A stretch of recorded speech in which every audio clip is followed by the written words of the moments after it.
Party भनेको राज संस्था मान्ने पार्टी हो, राज संस्था चाहने पार्टी हो, यो देशमा राजासहितको प्रजातन्त्र चाहिन्छ भन्ने पार्टी हो। यस्तो पार्टीलाई राज संस्थाले सदा सहायता र चाहिँ नि आशीर्वाद नदिन पर्ने के कारण छ र? उहाँ हाम्रो पनि राजा हो, सबैको राजा हो र जहिले पनि उहाँले हामीलाई माया ममता सल्लाह सुझाव उहाँकाबाट के आएपछि हामी सहर्ष त्यसलाई स्वीकार्छौँ। त्यस्तो एकदमै राजाबाट यो नेतृत्वलाई ल्याउनै पर्छ भनेर त्यस्तो भूमिका पनि मैले देखिनँ। उहाँहरूले आशीर्वाद हो, आशीर्वाद हामी नयाँ पुस्तालाई दिएकै हो, हामीले आशीर्वाद मागेकै हो।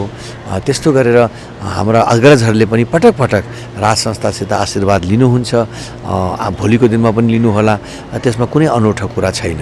पक्कै पनि यो एजेन्डा बोक्दा मर्न तयार भएर बोकेको व्यक्तित्वलाई कहीँ पनि कुनै पनि भ्रष्टाचारका कुरामा औँला ठडाउन सकेको छैन। त्यो व्यक्तित्व कुनै पनि आपराधिक कार्यमा संलग्न भएर औँला ठडाउन नसकेको व्यक्तित्व, राष्ट्रियताका कुरामा पनि सशक्त बुलन्द आवाज उठाएको व्यक्तित्व, राष्ट्रवादी नेता जन्मिन धेरै गाह्रो छ यो मुलुकमा। त्यस्तो व्यक्तित्वको जुन किसिमको व्यक्तित्व निर्माण उहाँले गर्नुभएको छ, त्यो व्यक्तित्वलाई चाहिँ हिलो छ्याप्ने, उहाँलाई विरक्त बनाउने, जुन किसिमको कमजोर गराउन खोज्ने जुन किसिमको षड्यन्त्र भएको छ, त्यो चाहिँ राम्रो होइन। पार्टी त अब विभाजन हुँदैन। उहाँहरूले गर्नुभएको वाचा, गीतामा हात राखेर खानुभएको कसम, त्यसले चाहिँ कसैलाई विभाजनतर्फ डोर्याउँदैन र उन्मुख गर्न दिँदैन। केही समय लाग्छ, किनकि के कारण हुन्, अब कति कुरो चाहिँ कसलाई जानकारी छ, जसको लागि यो चाहिँ अलिकति यो यस खालका शब्दहरू आए भन्ने कुरो यो व्यक्तिगत धेरै कुरो अनुभव भएका व्यक्तिहरूले गर्न सक्छन्। यसको म त्यो कुरा भन्न अहिले सक्दिनँ। तर अब चाहिँ जुन संस्थाको लागि आफूले केही गरिरहेको छ त्यहाँबाट केही भयो भने दुःख त लाग्छ नै। दर्शकबिन नमस्कार, आजको सन्दर्भ कार्यक्रममा यहाँहरूलाई हार्दिक स्वागत छ। म सुदर्शन आचार्य। दर्शकबिन, आजको सन्दर्भमा आज हामी राष्ट्रिय प्रजातन्त्र पार्टी राप्रपाको महाधिवेशन र महाधिवेशनबाट आएको नयाँ नेतृत्वको विषयलाई लिएर चर्चा गर्नेछौँ। विशेष गरी पूर्व अध्यक्ष समेत रहनुभएका कमल थापा र प्रतिनिधि सभा सदस्य समेत रहनुभएका राप्रपा नेता राजेन्द्र लिङ्गदेन बीच प्रतिस्पर्धा भएको थियो। अध्यक्षका लागि भएको यो प्रतिस्पर्धा राजेन्द्र लिङ्गदेनको पोल्टामा परेको छ, यानि कि राजेन्द्र लिङ्गदेनले अबको राप्रपा हाँक्नु हुने भएको छ। यसो बताइरहँदा राप्रपामा जति पनि प्रतिनिधिहरूको सहभागिता थियो, जतिले पनि मतदान गर्नुभयो, समग्रमा हेर्दा देशले नयाँ पुस्ता खोजिरहेको छ, अथवा देशले अब नेतृत्व हाँक्ने भनेको नयाँ पुस्ताले हो भन्ने एउटा सङ्केतको रूपमा देखाएको छ, जसलाई राप्रपाले मेसेजको रूपमा अगाडि बढाएको छ। अब राप्रपाका चुनौतीहरू के हुन सक्छन्? साँच्चै राप्रपाले बोकेको हिन्दू राष्ट्र र राज संस्थाको एजेन्डा थप बलियो भएर जान्छ, या नयाँ नेतृत्वले यसलाई थप रणनीतिका साथ अगाडि बढाउन खुट्टा काम छ? आज हामी यो विषयमा केन्द्रित भएर विभिन्न नेताहरूसँग अन्तर्क्रिया गर्नेछौँ, जसका लागि आज हामीसँग हुनुहुन्छ विभिन्न राप्रपाबाट विजयी हुनुभएका विभिन्न नेता तथा केन्द्रीय सदस्यहरू। दर्शकबिन, यति बेला हामीसँग हुनुहुन्छ राप्रपाको महाधिवेशनबाट महामन्त्रीको पदमा विजयी हुनुभएकी नेत्री कुन्ती कुमारी साई। यहाँलाई स्वागत छ माउन्टेन टेलिभिजनमा। हस्, धन्यवाद। साथसाथै यहाँलाई बधाई तथा आगामी कार्यकालको शुभकामना। हस्, धेरै धेरै धन्यवाद, आभार व्यक्त गर्छु। सुरुमा हामीले महाधिवेशनसँग सम्बन्धित रहेर केही कुराकानी गर्नेछौँ। समग्रमा राष्ट्रिय प्रजातन्त्र पार्टीको यो महाधिवेशन कस्तो रह्यो, कसरी निहाल्नुभयो? राष्ट्रिय प्रजातन्त्र पार्टीको महाधिवेशन जुन किसिमले कार्यकर्ताहरूको अरू महाधिवेशनभन्दा नयाँ हामीले सक्रिय सदस्यताबाट जुन पार्षदहरू चुनिने व्यवस्था गऱ्यौँ, हामीले बाध्यात्मक रूपले एक प्रदेशबाट 3 जना महिला ल्याउने व्यवस्थाले गर्दा महिला मैत्री झन्डै 990 प्लस केही महिला साथीहरू पदेना अन्य कार्यकारिणी पदमा बसेका साथीहरू पनि आउँदा 990 प्लस महिला साथीहरू आउनुभएको थियो। युवाहरू तमाम आउनुभएको थियो। हामीले हरेक किसिमका कार्यपत्रहरूमा छलफल गऱ्यौँ, विचार राख्यौँ, आदान प्रदान गर्ने गऱ्यौँ, गम्भीर बहस गऱ्यौँ। हामी आफ्नो विचारमा प्रष्ट छौँ। अब कार्यनीतिका कुराहरू र कार्यपत्रमा भएका अहिलेका देशमा भएको व्यथिति, भ्रष्टाचारका कुरा, राष्ट्रिय स्वाधीनतामा जुन किसिमको राष्ट्रिय स्वाधीनता अलिक कमजोर भएको जस्तो, वैदेशिक तीव्र हस्तक्षेप, जुन किसिमले अहिले संवैधानिक अङ्गहरूमा असाध्यै नाङ्गो किसिमले राजनीतिक प्रभाव र हस्तक्षेप, न्यायालयले न्याय दिने नै न्यायालय आफै न्याय माग्नुपर्ने अवस्थामा पुगेको न्यायालय, यो समग्रमा कार्यपालिका, न्यायपालिका र व्यवस्थापिका यिनै 3वटा अङ्गले देश चलाउने हो। तिनै अङ्ग चाहिँ आफ्नो जुन मूल्य र मान्यतामा काम गर्नुपर्ने काम गर्न नसकेको अवस्था भएको हुँदा अब दलहरूले जुन मार्गचित्र अनुसार मुलुकलाई अगाडि बढाउन गणतन्त्र, धर्मनिरपेक्षता, सङ्घीयताको जुन मार्गचित्रबाट अगाडि बढाउन खोज्नुभयो, यसले राष्ट्रिय एकतालाई बलियो बनाउन सक्दैन। हामीले 64मै भनेका थियौँ, राष्ट्रिय स्वाधीनतालाई बलियो बनाउन सक्दैन, वैदेशिक हस्तक्षेपलाई रोक्न सक्दैन, हाम्रो धर्म संस्कृतिको पहिचानलाई स्थापित गर्न सक्दैन र जुन किसिमको सबल र सक्षम बलियो राष्ट्रियता भएको देश र म नेपाली भएर गौरव गर्ने खालको महसुस गर्ने खालको वातावरण बनाउनु पर्ने हो। त्यो बनाउन नसकेको तितो यथार्थ हो। त्यसैले हामीले बहस गऱ्यौँ। अब हामी यो समग्रमा भन्नुपर्दा अघिल्ला महाधिवेशन भन्दा यो महाधिवेशन केही पृथक देखियो र केही सहभागिता, उत्साहजनक सहभागिता चाहिँ रह्यो भन्ने यहाँको मूल्याङ्कन हो। पक्कै पनि महिला मैत्री, युवा मैत्री, कार्यकर्तामा उत्साह, होइन, पहिलाको महाधिवेशनभन्दा यो बेलाको महाधिवेशन फरक किसिमको रौनकहरू पनि देखिएको। यसो भन्दै गर्दा राप्रपाका मूल एजेन्डा हिन्दू राष्ट्र र राज संस्थाको कुराहरू, यसमा कमजोर भयो राप्रपा भनिन्थ्यो। तर अबको नेतृत्व र यहाँहरू पदाधिकारीमा आउँदै गर्दा यो एजेन्डालाई यहाँहरूले कसरी आत्मसात गर्दै यसलाई बलियो बनाउँदै हिँड्ने योजना कस्तो हुन्छ भन्ने कुरा प्रायोरिटीमा रहेको हुँदाखेरि अब के गर्छ राप्रपाले भन्ने चासोको विषय रहिरहेछ। के गर्छ राप्रपा, अब कसरी अगाडि बढ्छ? म तपाईँको पहिलो प्रश्नको जवाफ दिन्छु। हाम्रो मूल एजेन्डा राजासहितको प्रजातन्त्र र सर्वधर्म सहअस्तित्वपूर्ण धार्मिक स्वतन्त्रता सहितको सनातन हिन्दू राष्ट्रको पहिचान, सुदृढ स्वायत्त स्थानीय शासनको जुन अवधारणाको मार्गचित्र राष्ट्रिय प्रजातन्त्र पार्टीले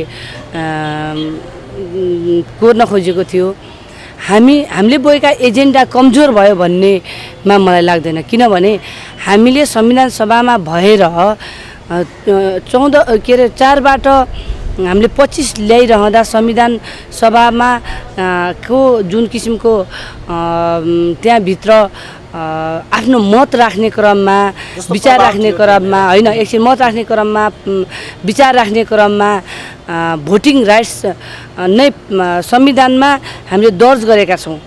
हामीले आफ्नो फरक विचार संविधानमै विमतिको विचार राखेका छौँ।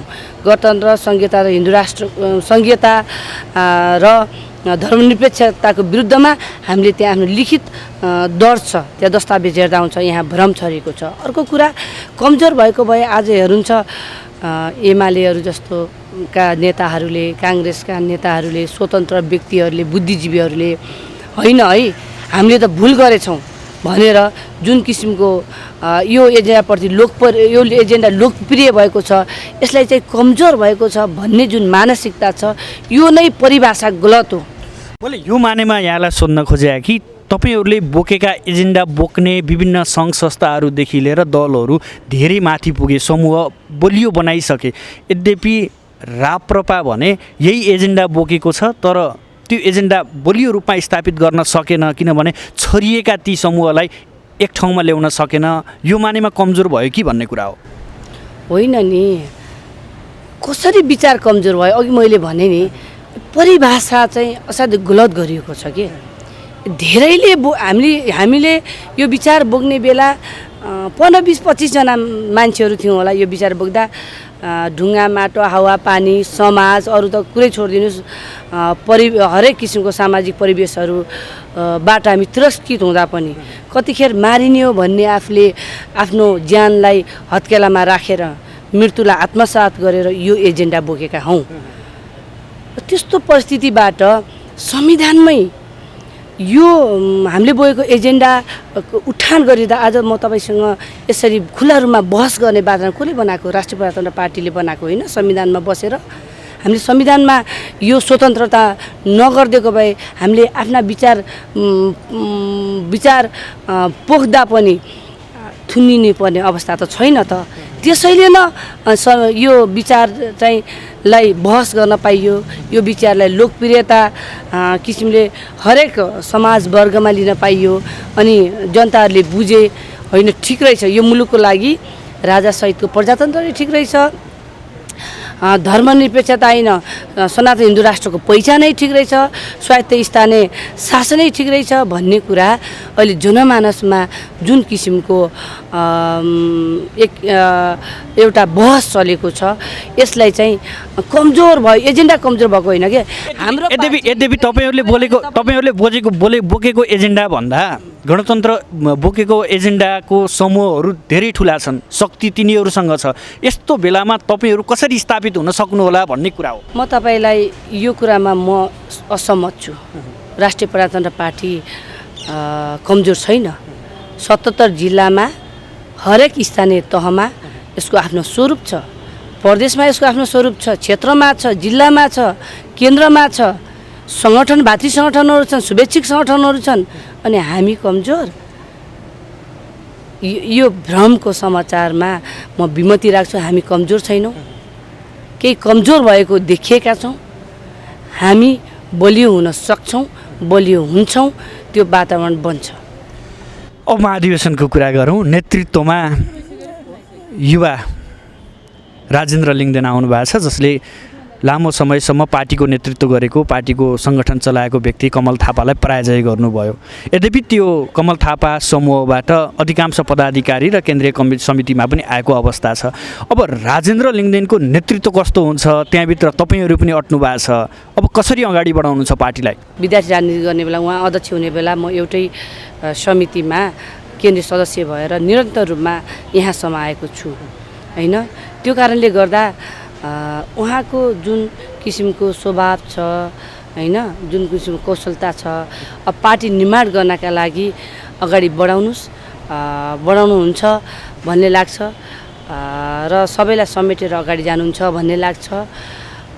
जुन कुरा उहाँले विभिन्न मिडियाहरूमा पनि प्रतिबद्धता जाहेर गर्नुभएको छ, भोलिका दिनमा युवाहरूले नेतृत्व लिइरहँदा उहाँले त्यो कुरालाई परिणतिमा रूपमा लिने किसिमले आफ्ना भूमिका निर्वाह गर्नुहुन्छ भन्ने लाग्दछ। त्यही नै म तपाईँकै टेलिभिजनबाट हुन त अहिले हाम्रो त्यसमा यहाँहरूको साथ सहयोग पूर्ण रूपमा रहनेछ, हाम्रो रहन्छ।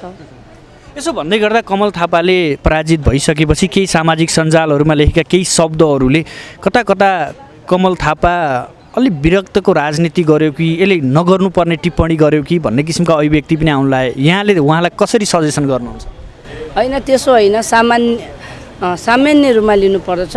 पक्कै पनि यो एजेन्डा बोक्दा मर्न तयार भएर बोकेको व्यक्तित्वलाई कहीँ पनि कुनै पनि भ्रष्टाचारका कुरामा औँला ठडाउन सकेको छैन। त्यो व्यक्तित्व कुनै पनि आपराधिक कार्यमा संलग्न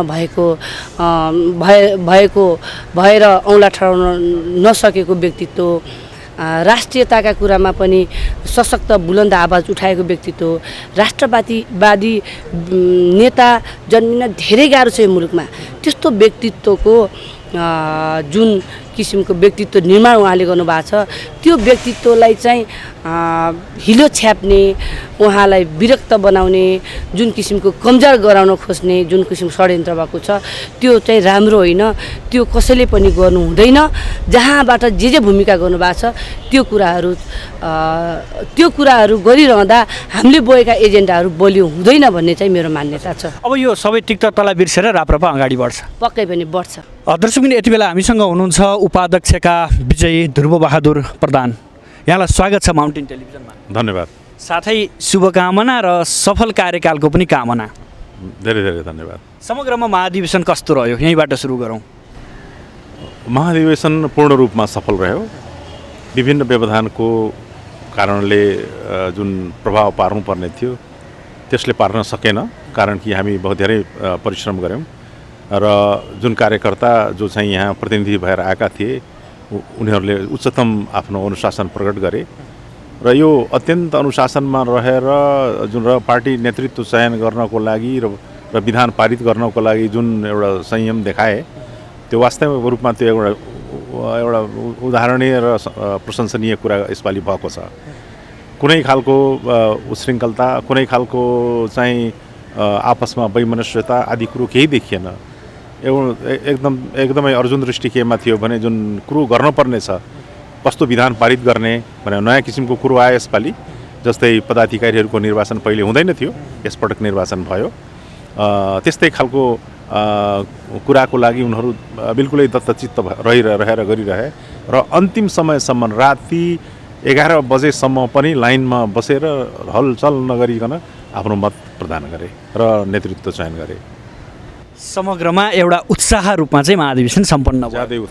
ज्यादै उत्साहित देखिए। अझ पनि यो सम्मान कार्यक्रम, शपथ ग्रहण कार्यक्रममा पूर्ण रूपको उहाँहरूको उपस्थिति छ। मलाई विश्वास के छ भने यो आकर्षण चाहिँ वर्तमान नेपालको जुन राजनैतिक अवस्थाले पनि यतातिर आकर्षित गरेको हो भन्ने जस्तो पनि लाग्छ मलाई। प्रधानजी, यसो भन्दै गर्दा वर्तमान दलहरूभन्दा फरक एजेन्डा बोकेर अगाडि बढेको राप्रपा चुनौती छन्, चुनौतीको सामना गर्नुपर्ने छ। यी ठुला दल भनिएकाहरूलाई यहाँहरूले प्रतिस्पर्धात्मक रूपमा अगाडि बढ्नुपर्ने अवस्था छ। यसो भन्दै गर्दा अब राप्रपा कस्तो बन्छ र कसरी अगाडि बढ्छ? सबभन्दा पहिले कुरा जुन चाहिँ हामी अरू दलहरूभन्दा फरक एजेन्डा लिएर हिँडेका छौँ त्यो कुरो जनतामा हामीले एडभोकेसी गर्न सकेका छैनौँ पहिला कुरा। र त्यो हाम्रो एजेन्डा भन्नुको मतलब नेपाली मात्रको एजेन्डा हो। हिन्दू राष्ट्र बनाउनु पर्छ भन्ने एजेन्डा नेपाली राप्रपाको लागि मात्रै होइन कि नेपाली जनताले चाहेको कारण त्यो हो, त्यो कुरो हामीले बुझाउन सकेका छैनौँ। अर्को कुरो जुन चाहिँ के अरे यो संस्थासहितको जुन प्रजातन्त्रको कुरो गर्छौँ त्यो पनि हामीले राजालाई हाम्रो पार्टीको राजा मात्रै भन्न खोजेको पनि होइनौँ। उनलाई त हामीले राजा नेपालमा किन आवश्यक छ र किन आवश्यक थियो र उसको योगदान के रह्यो र त्यसकारण किन स्थापित गर्नुपर्छ, उसलाई मात्रै विभेद किन भयो भन्ने खालको यो कुराहरूलाई हामीले जनसमक्ष पुर्याउन सकेका छैनौँ। त्यसकारण हामीलाई सिम्पली सामान्यतया के चार्ज भयो भनेदेखि यो राजावादी र धार्मिक सङ्गठनको रूपमा यो विकसित भइरहेछ भन्ने कुरा। जनताको सरोकारका विषय, देशका सरोकारका विषयहरू त एजेन्डाका रूपमा फरक कुराहरू आइ नै हाल्छन्, तर मूलतः यी कुरा र अहिलेसम्म जुन चाहिँ हामीले गरिरहेको जुन चाहिँ प्रयासहरू छ त्यो प्रयासमा मलाई लाग्छ अब जुन उत्साहित युवाहरू पनि जब देखा पर्न थाले पार्टीभित्र र आकर्षण बढेको छ त्यसमा यसलाई हामीले लिएर जानको लागि अलिक सजिलो हुन्छ। यो भन्दै गर्दा अहिले राप्रपाले नयाँ सन्देश पनि दियो भन्ने एउटा उत्साहको रूपमा पनि छ। अब जनताले, कार्यकर्ताले नेतृत्व चाहिँ बदल्न चाहेका रहेछन् र अबको नेपाल युवा मैत्री नेपाल हुनुपर्छ भन्ने सन्देश पनि राप्रपाले दियो भन्छ, यो सत्य हो? यो प्रमाणित भएको छ अहिले। तर यो जुन चाहिँ अहिले राप्रपाको महाधिवेशनबाट नयाँ नेतृत्व युवालाई गएको छ त्यो आवश्यकता प्रत्येक चाहिँ पार्टीमा त्यसको आवाजहरू उठिरहेको छ। यसको आँट गर्ने के भयो भने राप्रपामा आँट गरे युवा नेतृत्वले सुरुवात गर्यो। यसको लागि अलिकति म क्रिटिक्स रहेँ, किनभनेदेखि युवा र चाहिँ वयस्कहरूको दूरी बढाएको पार्टीमा आवाज उठ्नुहुन्न, यसले चाहिँ गलत मेसेज जान्छ भन्ने आवाज उठाए पनि र जुन किसिमको माहौल स्थापित भयो त्यो माहौलमा युवाहरूको आकर्षण हुँदाखेरि, युवाहरू नेतृत्व गर्दाखेरि यो राप्रपा पार्टीभित्र बुढाहरू मात्रै छन् भनेर जुन कुरो आउँथ्यो, पञ्चेहरूको पार्टी पनि भनिन्थ्यो। पञ्चे होइन, पञ्चेलाई आरोप लगाउनै पर्दैन। पञ्चायत व्यवस्था त उत्कृष्ट व्यवस्था हो, त्यसका पात्रहरू चयनको कुरोको मात्रै सम्बन्ध छ। पञ्चे भनेको यो गाली शब्द होइन। अहिले पनि पञ्चायत भनेको इन्डियामा सक्सेसफुल रहेर भइरहेकै अवस्था छ। त्यस कारण चाहिँ यो भएको कारणले अब यतातिर बढी आकर्षण चाहिँ युवाहरूको बढ्नेछ भन्ने हामीले अपेक्षा पनि गरेका छौँ। अध्यक्षमा उम्मेदवारी दर्ता गर्नुभएका पूर्व अध्यक्ष समेत रहनुभएका कमल थापाले पराजयपछि सामाजिक सञ्जालहरूमा केही नमिठा अभिव्यक्ति दिनुभयो, जसले गर्दा अबको राप्रपा फेरि विभाजनतर्फ जान्छ कि भन्ने आशंका पनि गरिएको छ। यसलाई कसरी विश्लेषण गर्नुहुन्छ? पार्टी त अब विभाजन हुँदैन। उहाँहरूले गर्नुभएको वाचा, गीतामा हात राखेर खानुभएको कसम, त्यसले चाहिँ कसैलाई विभाजनतर्फ डोर्याउँदैन र उन्मुख गर्न दिँदैन। केही समय लाग्छ, किनकि के कारण हुन्, अब कति कुरो चाहिँ कसलाई जानकारी छ, जसको लागि यो चाहिँ अलिकति यस खालका शब्दहरू आए भन्ने कुरो यो व्यक्तिगत धेरै कुरो अनुभव भएका व्यक्तिहरूले गर्न सक्छन्। यसको म त्यो कुरा भन्न अहिले सक्दिनँ। तर अब चाहिँ जुन संस्थाको लागि आफूले केही गरिरहेको छ त्यहाँबाट केही भयो भने दुःख त लाग्छ नै। अब त्यो कुरो जानकारी उहाँलाई होला, त्यो मलाई थाहा छैन। मलाई लाग्छ अहिलेको बेला हामीले पार्टी एकताको कुरो मात्रै गर्नुपर्ने अवस्था चाहिँ हो। अहिले तत्काल अधिवेशन सम्पन्न भइसकेपछि हामीले केही अब सफलता मिल्छ, असफलता हुन्छ, त्यस क्रममा कतिपय अप्ठ्यारा कुराहरू सहन पर्ने अवस्थाहरू सिर्जना हुन्छ। त्यसकारण यो अवस्थाहरूको लागि मलाई लाग्छ धैर्यता नितान्त जरुरी छ। किन रिस र आवेग उत्तेजनामा गरेका निर्णयहरू सामान्यतया सही हुँदैनन्। त्यसकारण चाहिँ मलाई लाग्छ अहिले जुन चाहिँ शङ्का गरियो कि उहाँले गर्दाखेरि अब यस्तो अभिव्यक्ति भएपछि पार्टीमा फेरि पनि केही हुने हो कि भन्ने शङ्का गरियो। तर यो राष्ट्रिय प्रजातन्त्र पार्टीमा त्यो चाहिँ इक्जाम्पल भइसकेको छ। प्रत्येक अधिवेशन पछाडि पार्टी फुटेको छ, अनुभव छ। अधिवेशन अगाडि मिल्ने र त्यस पछाडि फुट्ने। तर यसपालि अबदेखि फुट्ला जस्तो लाग्दैन, किनकि जो सिनियर हाम्रा व्यक्तित्वहरू हुन्छन्, जो 75 को माथिका व्यक्तित्व कसम खाइसक्यो र उहाँहरूले छोडी पनि सक्नुभयो आफ्नो जिम्मेवारी र एउटा चाहिँ सल्लाहकारको रूपमा रहिरहने कुरा पनि गर्नुभयो। तथापि जुन असन्तुष्टि हुन्छ, जुन कुरोले लिएर एजेन्डा आफूले हिँडिरहेको हुन्छ, त्यही एजेन्डालाई आफूलाई हिट गर्यो भनेदेखि दुख्छ, अलि बढी दुख्छ। त्यो कुरो अब कतै हो कि कुरो चाहिँ अब त्यो मलाई त जानकारी भएन। त्यो हुन्छ, हिन्दू राष्ट्र कायम गर्ने भनेर हिँडिरहेको हुन्छौँ र हिन्दू धर्मावलम्बीहरूकै सपोर्ट आउँदैन। हिन्दू चाहिँ जुन मठाधीश, पीठाधीश र अन्य कर्मकाण्डी समूहहरू छन् न, तिनीहरूकोबाट पनि समर्थन आउँदैन। यही प्रसङ्ग उठाउँदै थिएँ यहाँलाई। मैले के भन्दै थिएँ भने राप्रपाले बोकेका एजेन्डाहरू बोक्ने थुप्रै समूहहरू छन्, सङ्घ सङ्गठनहरू पनि छन्। तपाईँको निवर्तमान अध्यक्षले पनि 6 महिनाभित्र केही न केही हामीले आकार लिन्छौँ र यी समूहलाई एक ठाउँ गर्ने योजना बनाउँछौँ भन्नुभएको छ। अलिक गाह्रो छ यो समूहलाई गर्न। तपाईँहरूको भावी रणनीति के छ, कसरी अगाडि बढ्दै हुनुहुन्छ? अब हाम्रो अध्यक्ष परिवर्तन भएका छन्, सबैले उहाँले आश्वस्त के गरेका छ भने तपाईँ आएपछि हामी मिल्छौँ भनेका छन्। अब यो पनि समय हेर्नुपर्छ, किनकि हामीले कोसिस गरिसकेको कुरा हो। मिलाउन खोज्दाखेरि कहिले पनि दुईवटा मिलाउन सक्ने अवस्थाहरू रहेन। त्यसकारण चाहिँ तर हुनै सक्दैन भन्ने खालको कुरो पनि होइन। आफ्नो सानो सानो आइडेन्टिटी लिएर बसिराख्दाखेरि ठुलो ठाउँमा गएपछि विलय हुन्छ भन्ने डर हुन्छ। त्यसकारण पनि राप्रपालाई प्रभावित गरेको हो। राप्रपालाई एकीकृत भएर गइराखोस् भन्ने चाहना अलिकति कम छ। राष्ट्रवादी पार्टी सङ्गठित होस् भन्ने चाहना अब यो अलिकति धार्मिक अथवा राज संस्थासँग सरोकार मात्रै होइन, अन्य मुलुकले पनि यो सङ्गठित होस् र बलियो होस् भन्ने चाहना नराखेको हो भन्ने कहिलेकाहीँ आशंका चाहिँ हुन्छ। त्यसकारण यस अवस्थामा रहँदाखेरि कुनै हामीले यी जुन थुप्रै खालका छन् नि, जस्तै अब राज संस्थालाई स्थापित गर्नको लागि थुप्रै राजावादी समूहहरू छन्, धर्म स्थापित गर्ने थुप्रै धार्मिक सङ्गठनहरू छन्। अब हेरौँ अब चाहिँ अब यसलाई एकाकार गर्न सक्ने प्रयासमा हामी कति सफल हुन्छौँ। प्रयास त अवश्य पनि हामी गर्छौँ। अर्को कुरा, अहिले राप्रपा अलिक कमजोर छ भनिन्छ। एजेन्डाको रूपमा बलियो भए पनि विभिन्न पद प्रतिष्ठा र पुग्नुपर्ने ठाउँमा चाहिँ राप्रपा अलिक कमजोर छ भनिन्छ। यसलाई अब बलियो बनाउनको लागि राप्रपा कसरी हिँड्नुपर्ने आवश्यक छ आजको दिनमा र भोलिको दिनमा कसरी अगाडि बढ्छ? यसको लागि हामीले अलिकति चाहिँ तयारी चाहिँ गर्नै पर्छ। हामीले पूर्ण रूपमा तयारी गरेर कसरी जाने भन्ने कुरा गरेका छौँ, किनकि नयाँ पदाधिकारीहरूको समूह आइसके पछाडि त्यसलाई फेरि पनि हामीले परिमार्जन गरेर अगाडि बढाउनु पर्ने अवस्थाहरू हुन्छन्। कसरी लैजाने भन्ने कुरो एउटा खाका हामी तयार गरिसकेर अगाडि बढिसकेको अवस्था हो। अहिले हाम्रो त्यो चाहिँ बढ्न सकिरहेको अवस्था चाहिँ छ, किनकि नयाँ नेतृत्व भएपछि त्यो कसरी जाने भन्ने कुरो एउटा कुरा हुन्छ। त्यसै कारण हामीले कुनै कुरालाई अगाडि बढाउँदाखेरि आइसोलेसनमा गर्न सक्छौँ, अन्य कुनै कुराले प्रभावित गर्दैन भन्ने खालको कुरोलाई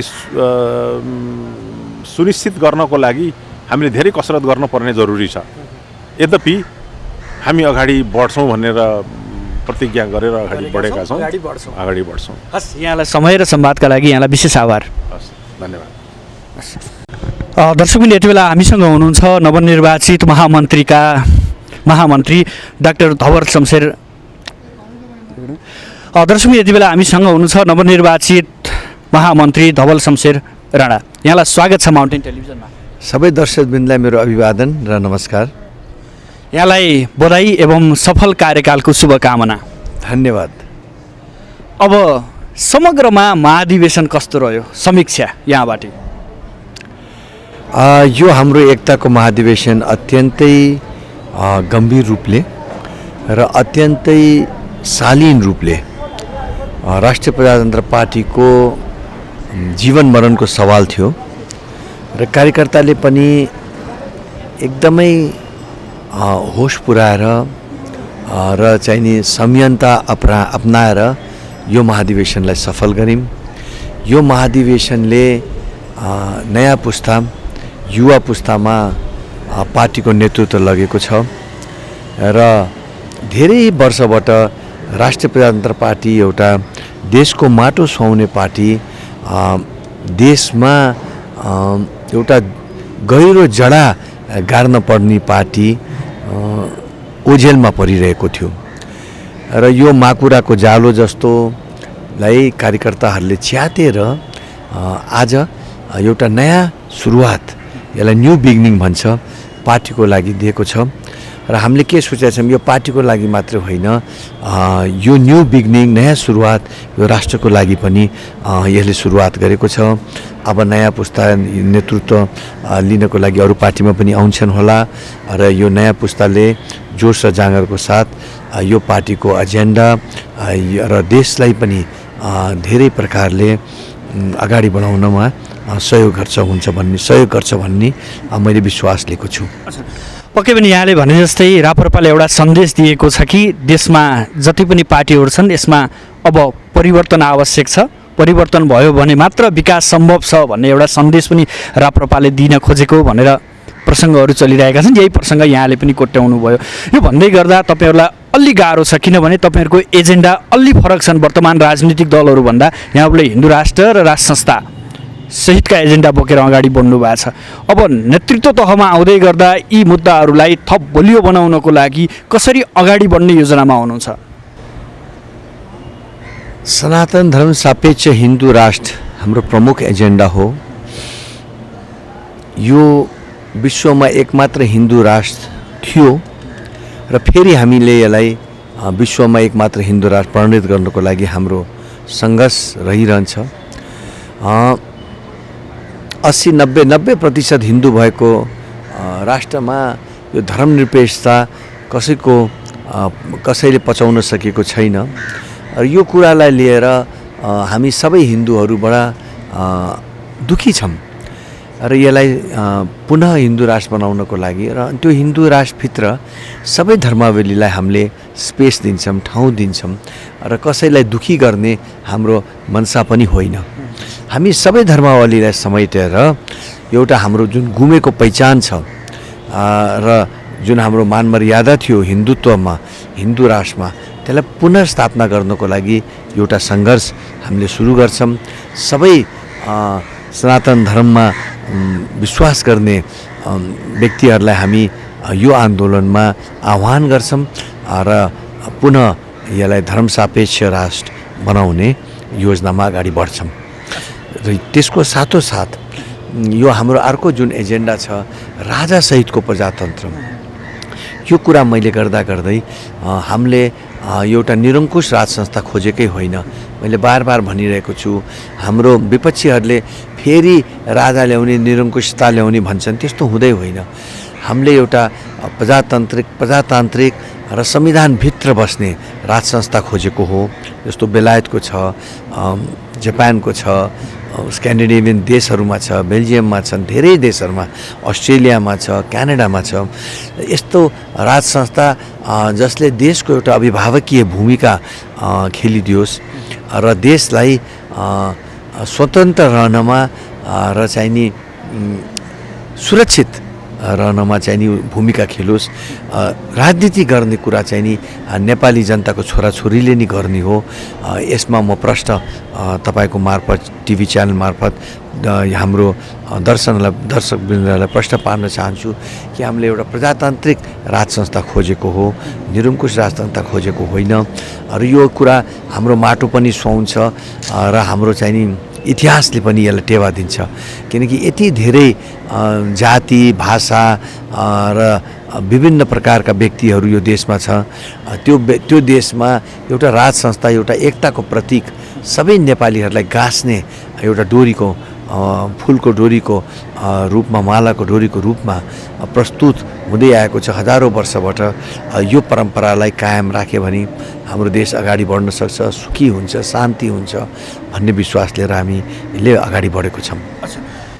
अब यसो भन्दै गर्दा महाधिवेशनमा दुईवटा प्यानल स्पष्ट रूपमा देखियो र त्यही प्यानल अनुसार चाहिँ निर्वाचनमा जानुभयो। प्रतिनिधिहरूको अवस्था कस्तो देखियो भने उहाँहरूले दुवै प्यानलका साथीहरूलाई बराबर हैसियतमा चाहिँ ल्याइदिनु भएको छ। कसैलाई नेतृत्व तहमा, कसैलाई पदाधिकारीमा, न यता हेला गरे जस्तो गर्नुभएको छ, न उता हेला गरे जस्तो गर्नुभएको छ। यसो भन्दै गर्दा अब संयुक्त राप्रपा भएर जान सक्ने सम्भावना छ या कमल थापाले ट्विट गरे जस्तो राप्रपा फेरि विभाजन हुने हो? अब राप्रपा विभाजन हुन्न। हाम्रो आदरणीय नेताहरूले गीता छोएर कसम खाउनु भएको छ पार्टी फोड्दैनौँ भनेर, र हामीले हाम्रो आदरणीय नेताहरूलाई उहाँहरूको अनुभव, उहाँहरूको सुझाव सल्लाह लिएर पार्टी अगाडि बढ्छौँ।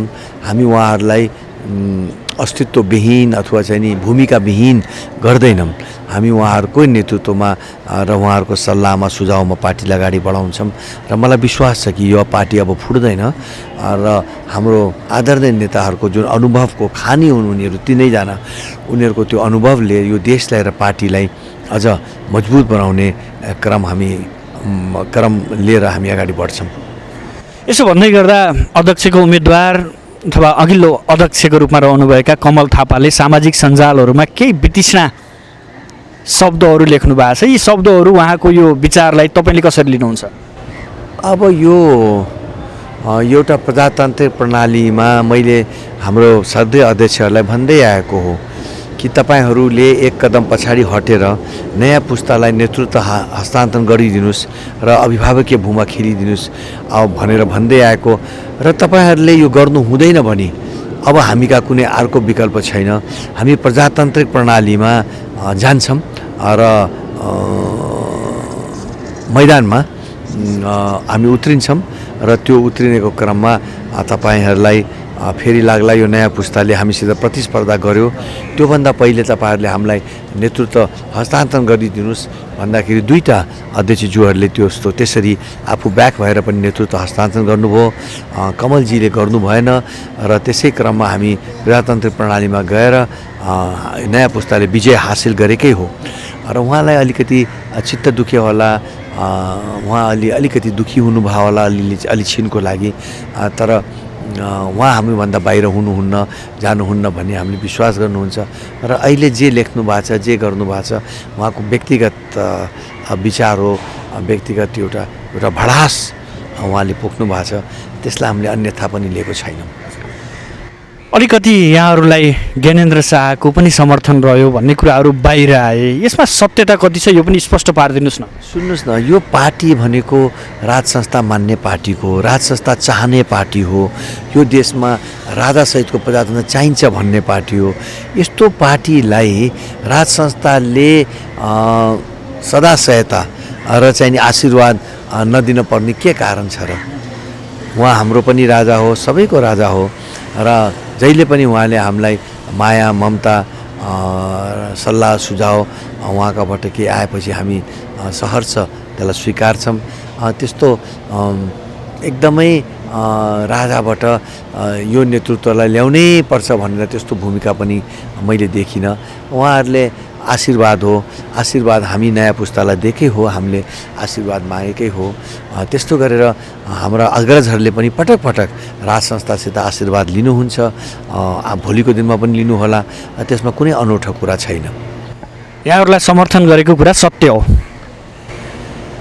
खै त्यस्तो खुलेर समर्थन पनि होइन, तर सद्भाव त छँदैछ नि। उहाँ पुरानो पुस्तासित पनि राजाको सद्भाव छ, त्यस्तो उहाँहरूप्रति वितृष्णा अथवा चाहिँ नि नेगेटिभिटी अथवा चाहिँ नि नकारात्मक भावना हाम्रो अग्रजहरूप्रति पनि राज संस्थाको छैन जस्तो मलाई लाग्छ। हस्, धन्यवाद। धन्यवाद। दर्शकबिन, यसका लागि आज हामीसँग हुनुहुन्थ्यो नवनिर्वाचित उपाध्यक्ष ध्रुवबहादुर प्रधान, त्यसै गरी महामन्त्री द्वय डाक्टर धवल शमशेर राणा र त्यसै गरी कुन्ती कुमारी साई। भोलि नयाँ विषयवस्तु र नयाँ अतिथिका साथ उपस्थित हुनेछौँ। आजलाई भने बिदा दिनुहोस्। नमस्कार।